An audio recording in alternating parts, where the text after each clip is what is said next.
All right, let's just jump right into it. We're living in a world that's just filled with artificial intelligence. It's in our phones, it's in our cars, it's everywhere. But as these systems get smarter and smarter, a really big question pops up. How do we make sure they're not just smart, but, good? That's what we're going to explore today.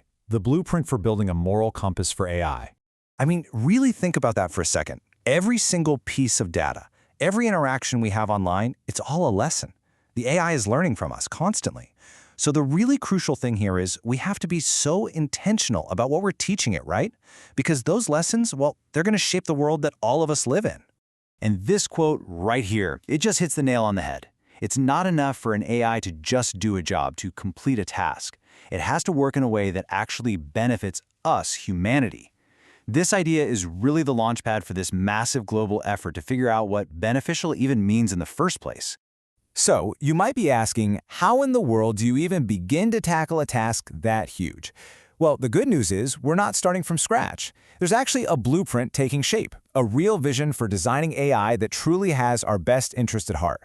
And it's called ethically aligned design. Now, it's really important to get this. This isn't just a rulebook, it's a vision. It's about a fundamental change in how we think about technology, shifting the main goal towards making our well-being the #1 priority. And who's behind this? Well, this isn't just some small team working in a basement. We're talking about a global initiative from the IEEE. That's the Institute of Electrical and Electronics Engineers, a huge deal in the tech world. They've brought together hundreds of the sharpest minds from basically every field you can think of, spanning 6 continents. And that diversity, it's absolutely crucial for creating a framework that can work for everyone. Okay, so let's get into the heart of this blueprint. The entire thing is built on 5 core principles. You can almost think of them as the Constitution for ethical AI. First up, and you can say it's the most important one, human rights.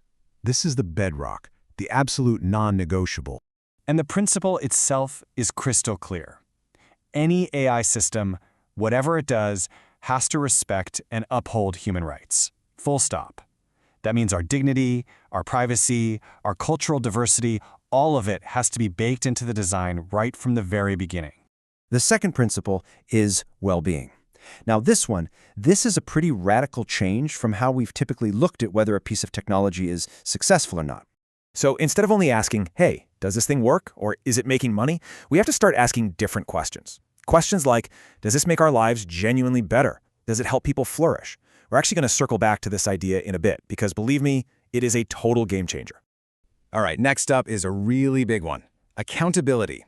If an AI messes up, who's on the hook?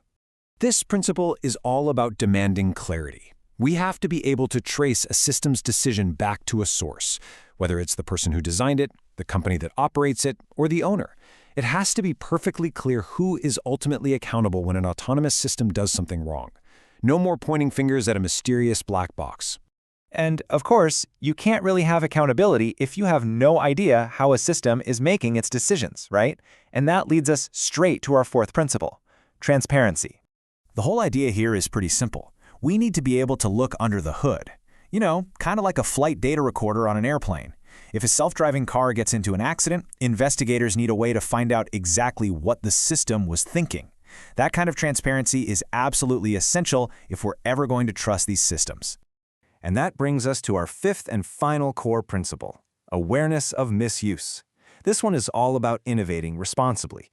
Look, technology is just a tool, and pretty much any tool can be used to cause harm. So this principle says that designers and creators have a duty to think ahead, to actually try and anticipate how their work could be misused for things like hacking or stealing data or exploiting people, and then build in safeguards from the start to help prevent that from happening. So, there you have it, the 5 principles. But the vision of ethically aligned design actually goes a step further. It's not just about stopping bad things from happening. It's about actively trying to create good. And this represents such a huge shift in thinking. For decades, we've measured progress with things like profit, productivity, GDP growth. But this new vision proposes a totally different scorecard, one that's based on human well-being, on life satisfaction, on the health of our society and our planet. And just so you know, this isn't some fringe idea.